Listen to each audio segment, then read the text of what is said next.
this one? Oh, this is also Siargao? This is also Siargao, and Yes.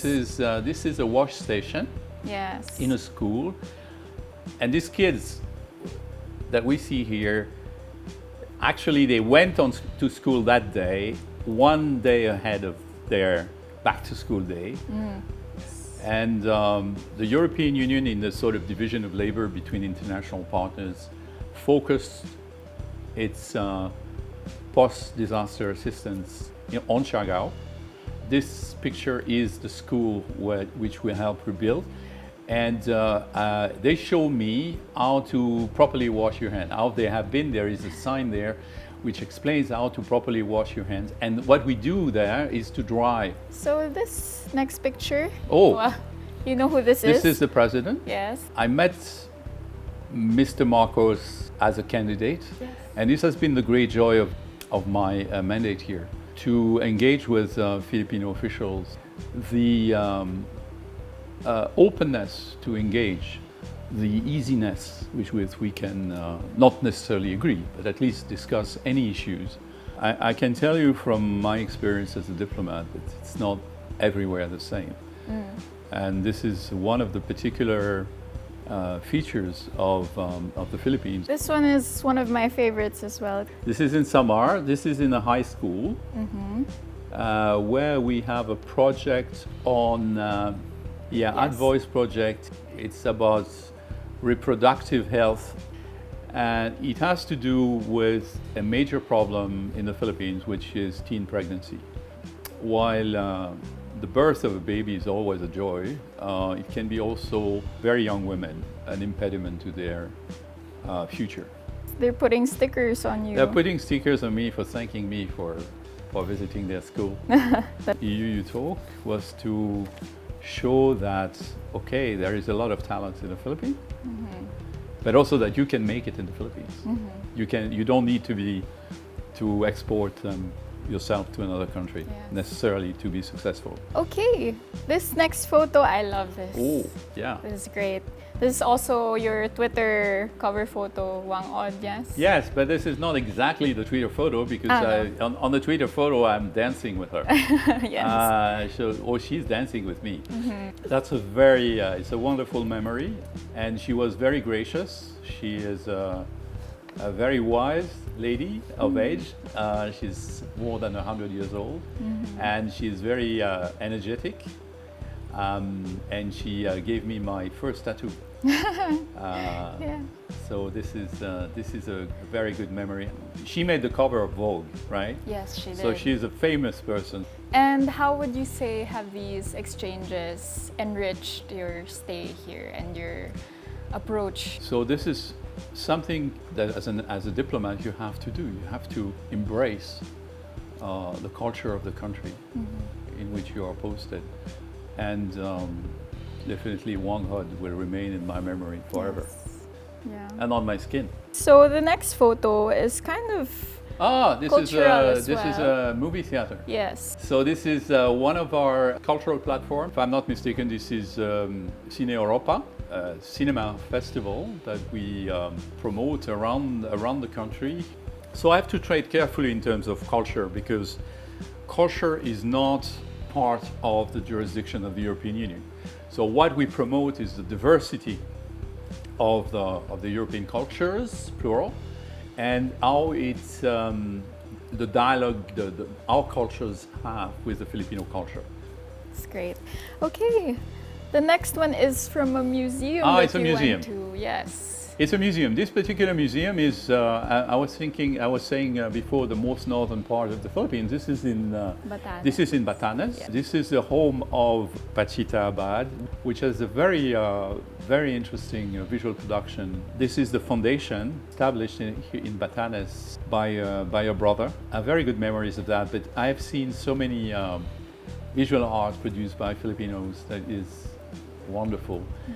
One of the many opportunities I had to see Filipino art. Oh, yes. Yes. Rizal monuments. I have seen so many Rizal monuments, not only here in Manila, of course, the most pictured one, where we have celebrated our 9th of May But I've seen Rizal monuments in many places here in the Philippines, but also during my travels abroad. First of all, I'm fascinated by him as a writer. He's really a symbol of fighting for enlightenment and emancipation. I also consider that Rizal was truly, in his time, a European intellectual. I admire a lot the figure of José Rizal. Yes. Taho, outside RCBC Plaza. And this is street food, breakfast food Yep.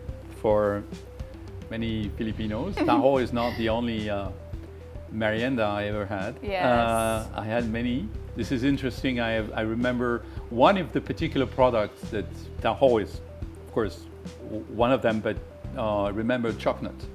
And chocolate resonates with a lot of people here in the Philippines. I even managed to have President von der Leyen trying chocolate when she visited the Philippines. There was this segment on my Twitter account called Merienda ni Luc. Can I ask what was the rationale behind the Merienda ni Luc? Why did it start? Well, you know, first of all, I like to try new food, and also it's a very simple demonstration that ambassadors also have meriendas. This is Mayon volcano. This is with Nicole. I know there are all kinds of symbolism with the Mayon volcano and your soulmate, so I will not go into that. I'll simply say that we can see the peak of Mayon, which is a good sign for our relationship, because let's face it, the Philippines is a beautiful country. There are not so many foreign tourists here due to many issues in terms of logistics and easiness to reach those sites. But when you spend almost 4 years here, you have the opportunity at least to go from time to time to beautiful places and enjoy the beautiful landscapes of the Philippines. I think between the two of us, we have visited 60 provinces. So yeah, we are well traveled in the Philippines. I think we're down to our last photo. This is Las Casas. Yes. This is in Bataan. What have your significant learnings been during your time as ambassador? As a diplomat, you have to remember always that you are the guest. The second thing that you have to remember, in my view, always, is who you are, where you come from. I'm a European. I have my personality, but I know who I represent. I represent here, and I am mandated to represent the European Union. So that's very important. And this is what makes the work of a diplomat very interesting. Because while you have to remember that you're guest and you are who you are, you have to embrace the culture of the country. You have to meet people where they are. And this is not from a posture, this is almost the opposite of being a colonialist, if you wish. If you are a diplomat, you're not there to tell the host country what they should do. You are here to say, this is what we think, and we're here to partner with you. And you have to meet people where they are, in terms of their development, in terms of their concept of what their interests are. So never forget who you are, but embrace the culture of the country where you're posted. And I must say it has been a wonderful voyage for Nicole and myself here in the Philippines. I say almost at the end of our stay here that a part of our soul will remain Filipino for the rest of our lives.